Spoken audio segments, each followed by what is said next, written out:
ಇನ್ನು ಉತ್ತರ ಕರ್ನಾಟಕದ ವಿವರಗಳನ್ನು ನಾವು ಕೊಡಲೇಬೇಕು. ದೂದ್, ಗಂಗಾ, ಕೃಷ್ಣ ಉಕ್ಕಿ ಹರಿತಾ ಇವೆ ಅಂತ ಸ್ಥಿತಿ ಅಲ್ಲೋಲ ಕಲ್ಲೋಲ ಸೃಷ್ಟಿಯಾಗಿದೆ. ಯಾಕಂದರೆ ಎಲ್ಲೆಂದರಲ್ಲಿ ನೀರು ನುಗ್ಗಿದೆ. ಏನೇನು ನಡೆದಿದೆ ಹಾಗಾದರೆ ಬನ್ನಿ ನೋಡೋಣ. ಮಾರ್ಕಂಡೇಯ ನದಿ ಕೂಡ ಅಪಾಯದ ಮಟ್ಟ ಮೀರಿ ಹರಿತಾ ಇರುವಂಥದ್ದು. ಅಡವಿ ಸಿದ್ದೇಶ್ವರ ಮಠಕ್ಕೂ ಈಗಾಗಲೇ ನೀರು ನುಗ್ಗಿರುವಂಥದ್ದು. ಭೀಮಾ ನದಿ ಈಗ ಅಪಾಯದ ಮಟ್ಟಕ್ಕೂ ಮೀರಿ ಸಹಿತ ಹರಿತಿರುವಂಥದ್ದು. ಪದೇ ಪದೇ ಪ್ರವಾಹಕ್ಕೆ ಈ ಗ್ರಾಮದ ಜನರು ತುತ್ತಾಗ್ತಾ ಇದ್ದಾರೆ. ಕಂಗಾಳೇಶ್ವರ ಮತ್ತು ವೀರಾಂಜನೇಯ ದೇವಸ್ಥಾನಗಳು ಸಹಿತ ಈಗ ಸಂಪೂರ್ಣವಾಗಿ ಜಲದಿಗ್ಬಂಧನ ಸಹಿತ ಉಂಟಾಗಿರುವಂಥದ್ದು.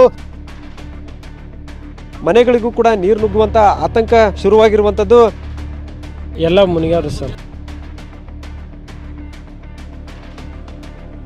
ಆರ್ಭಟ, ರಣಾರ್ಭಟ. ಉತ್ತರ ಕರ್ನಾಟಕದಲ್ಲಿ ಎಲ್ಲೆ ಮೀರಿತು ಜಲಾಸುರನ ರೌದ್ರಾರ್ಭಟ. ಜಮೀನುಗಳೆಲ್ಲ ಆಪೋಷಣ, ಊರು ಕೇರಿಗಳಿಗೆ ದಿಗ್ಬಂಧನ, ಸೂರುಗಳಿಗೆ ಆತಂಕ, ಬದುಕಿಗೂ ಭೀತಿ.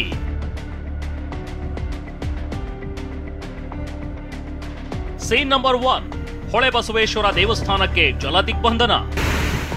ಈ ದೃಶ್ಯ ನೋಡಿ.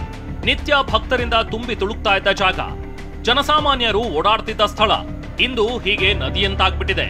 ಬಾಗಲಕೋಟೆಯ ಮಾಚಕನೂರು ಗ್ರಾಮದಲ್ಲಿ ಘಟಪ್ರಭೆಯ ರಣಾರ್ಭಟಕ್ಕೆ ಈ ಅವಾಂತರ ಆಗಿದೆ.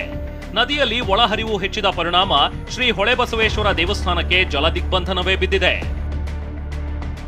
ಸೀನ್ ನಂಬರ್ 2, ಸೇತುವೆ ಮುಳುಗಡೆ, ಕಬ್ಬಿನ ಗದ್ದೆ ಜಲಾವೃತ, ರೈತರು ಕಂಗಾಲು. ಕಷ್ಟಪಟ್ಟು ಬೆಳೆದ ಬೆಳೆ, ಸಾಲ ಸೋಲ ಮಾಡಿ ಬದುಕಿಗೆ ಆಸರೆ ಆಗುತ್ತೆ ಅಂದುಕೊಂಡಿದ್ದಂತಹ ಬೆಳೆ ಹೇಗೆ ಜಲಾಸುರನ ಕೋಪಕ್ಕೆ ಬಲಿಯಾಗಿದೆ ಅಂತ ನೀವೇ ನೋಡಿ. ರಬಕವಿ ಬನಹಟ್ಟಿ ತಾಲೂಕಿನ ಡವಳೇಶ್ವರದಲ್ಲಿ ಅನ್ನದಾತರ ಬದುಕಂತೂ ನೀರಿನಲ್ಲಿ ಮುಳುಗಿ ಹೋಗಿದೆ. ಘಟಪ್ರಭಾ ನದಿ ಉಕ್ಕಿದ್ರಿಂದ ಸೇತುವೆಗಳು ಮುಳುಗಿ ಹೋಗಿದ್ದು, ಅಕ್ಕಪಕ್ಕದ ಕಬ್ಬಿನ ಗದ್ದೆಗಳು ಜಲಸ್ವಾಹ ಆಗಿವೆ. ಸೀನ್ ನಂಬರ್ 3, ಪಂಚಗಂಗಾ ನದಿ ಅಬ್ಬರ, ಮಹಾರಾಷ್ಟ್ರದ ಕೊಲ್ಲಾಪುರ ತತ್ತರ.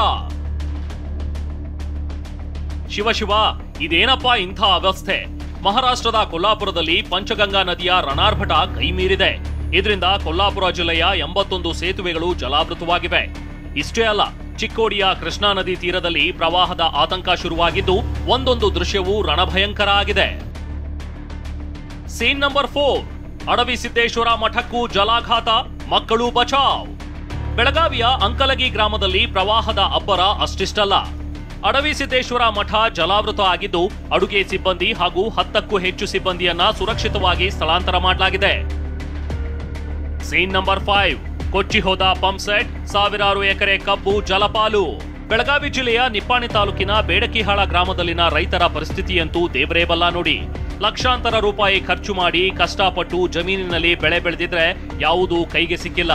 ದೂದ್ಗಂಗಾ ನದಿ ಆರ್ಭಟಕ್ಕೆ ಎಲ್ಲವೂ ಕೊಚ್ಚಿ ಹೋಗಿದೆ. ಅಷ್ಟೇ ಅಲ್ಲ, ನದಿ ತೀರದಲ್ಲಿದ್ದ ಪಂಪ್ ಸೆಟ್ಗಳು ಕೂಡ ನೀರು ಪಾಲಾಗಿವೆ. ಸೀನ್ ನಂಬರ್ 6, ಕುಸಿದ ಮನೆಗೋಡೆ, ಸೂರು ಕಳೆದುಕೊಂಡು ಮಹಿಳೆ ಕಂಗಾಲು. ಬೆಳಗಾವಿಯ ಅಥಣಿ ತಾಲೂಕಿನ ಅನಂತಪುರದಲ್ಲಿ ಮಳೆರಾಯ ಸೂರುಗಳಿಗೆ ಸಂಕಷ್ಟ ತಂದಿಟ್ಟಿದ್ದಾನೆ. ಬಿಟ್ಟು ಬಿಟ್ಟು ಬರ್ತಿರುವ ಮಳೆಯಿಂದಾಗಿ ಗ್ರಾಮದ ರತ್ನಾಬಾಯಿ ಅನ್ನೋರ ಮನೆಗೋಡೆ ಕುಸಿದಿದೆ. ಸೂಕ್ತ ಪರಿಹಾರಕ್ಕಾಗಿ ಮಹಿಳೆ ಆಗ್ರಹಿಸುತ್ತಿದ್ದಾರೆ. ಸೀನ್ ನಂಬರ್ 7, ಭೀಮೆಯ ರಣಾರ್ಭಟ, ತೀರದ ದೇಗುಲಗಳು ಮುಳುಗಡೆ. ಮಹಾರಾಷ್ಟ್ರ ಕಲಬುರ್ಗಿ ಭಾಗದಲ್ಲಿ ಮಳೆ ಆರ್ಭಟ ಜೋರಾಗಿದೆ. ಇದರ ಪರಿಣಾಮ ಭೀಮಾ ನದಿಗೆ ಅಪಾರ ಪ್ರಮಾಣದಲ್ಲಿ ನೀರು ಹರಿದು ಬಂದಿದೆ. ಹೀಗಾಗಿ ಗುರುಸಣಗಿ ಬ್ರಿಡ್ಜ್ ಕಮ್ ಬ್ಯಾರೇಜ್ನಿಂದ 5,000 ಕ್ಯೂಸೆಕ್ ನೀರು ರಿಲೀಸ್ ಮಾಡಲಾಗಿದೆ. ಯಾದಗಿರಿ ಹೊರವಲಯದಲ್ಲಿನ ನದಿ ಪಾತ್ರದಲ್ಲಿರುವ ವೀರಾಂಜನೇಯ ಹಾಗೂ ಕಂಗಾಳೇಶ್ವರ ದೇವಸ್ಥಾನ ಜಲಾವೃತವಾಗಿದೆ. ಸೀನ್ ನಂಬರ್ 8, ಹಂಪಿ ಸ್ಮಾರಕಗಳಿಗೆ ದಿಗ್ಬಂಧನ ಹಾಕಿದ ಪ್ರವಾಹ. ತುಂಗಭದ್ರಾ ಜಲಾನಯನ ಪ್ರದೇಶದಲ್ಲಿ ಭಾರೀ ಮಳೆ ಹಿನ್ನೆಲೆ ಜಲಾಶಯದಲ್ಲಿ ಒಳಹರಿವು ಹೆಚ್ಚಳವಾಗಿದೆ. ಹೀಗಾಗಿ ನದಿಗೆ ನೀರು ಬಿಟ್ಟಿರೋದ್ರಿಂದ ಹಂಪಿಯ ಒಂದಿಷ್ಟು ಸ್ಮಾರಕಗಳು ನೀರು ಪಾಲಾಗಿವೆ. ಸೀನ್ ನಂಬರ್ 9, ಹಿಡಕಲ್ ಜಲಾಶಯದಿಂದ ಘಟಪ್ರಭಾಗೆ ನೀರು ರಿಲೀಸ್.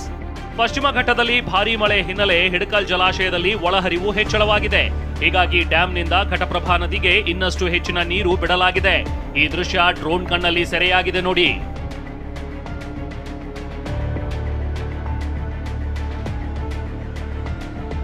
ಪಶ್ಚಿಮ ಘಟ್ಟಗಳಲ್ಲಿನ ಮಳೆ ಎಫೆಕ್ಟ್ನಿಂದಾಗಿ ಉತ್ತರ ಕರ್ನಾಟಕವಂತೂ ವಿಲವಿಲ ಅಂತಿದೆ. ಖಾಲಿ ಖಾಲಿ ಹೊಡಿತಾ ಇದ್ದ ನದಿ, ಹಳ್ಳ ಕೊಳ್ಳಗಳು ಒಮ್ಮೆಲೆ ಉಕ್ಕಿ ಹರಿತಾ ಇದ್ದು, ಒಂದಿಷ್ಟು ಊರುಗಳಿಗೆ ಜಲಗಂಡಾಂತರ ಎದುರಾಗಿದೆ. Bureau report, TV9.